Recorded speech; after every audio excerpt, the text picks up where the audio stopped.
in the Confessions on the 745 because Oh, it looks good. thank you. So yeah, it's very loosely based on Strangers on a Train, which is a Patricia Highsmith novel, a very famous one.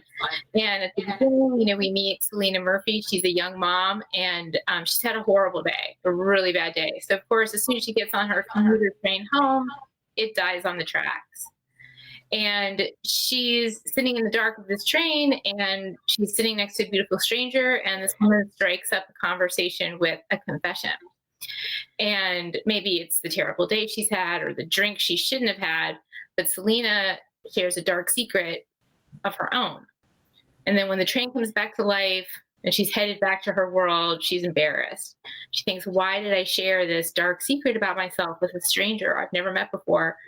And she hopes that she's never going to see the beautiful stranger ever again. But of course, she will. There's something just, I think, so enticing. And I've been fascinated by this, I think, when ever since I was a little kid, of when you see somebody, there's always a story. You just never know what that story is behind somebody when you meet them, right? And this seems like the perfect kind of story to tell that. Of course. And I also think that, I've always been fascinated with this idea that, these chance encounters, like the stranger on the train or Yeah. the person you meet at the airport or whatever, like everything in your life and everything in their life brought you to that moment in time together, right? It has to mean something. Sometimes it does, sometimes it doesn't, but it always feels like, there's a lot of energy in that moment.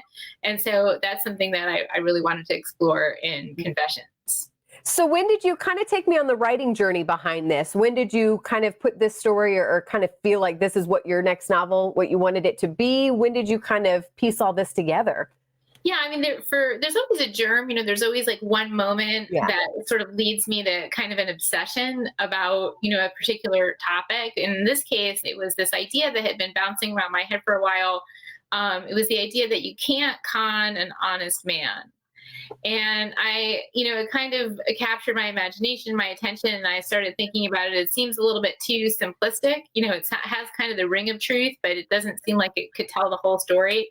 So I started researching the confidence game, the con, and the psychology of the con, somebody who falls for a scam.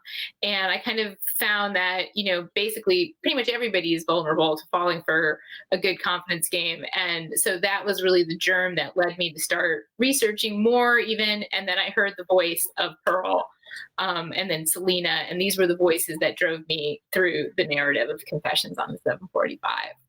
So question for you, and I know we've talked about this with other novels that you've done. Like, do you know the ending, when you get started, or how does this kind of morph, and how does the story kind of evolve as you're writing it?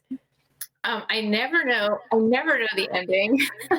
Every book begins with a character voice or voices, and that kind of, I follow those voices through the story, almost as if the story is already there, and I just need to find it. So I write for very much the same reason that I read, because I want to know what's going to happen.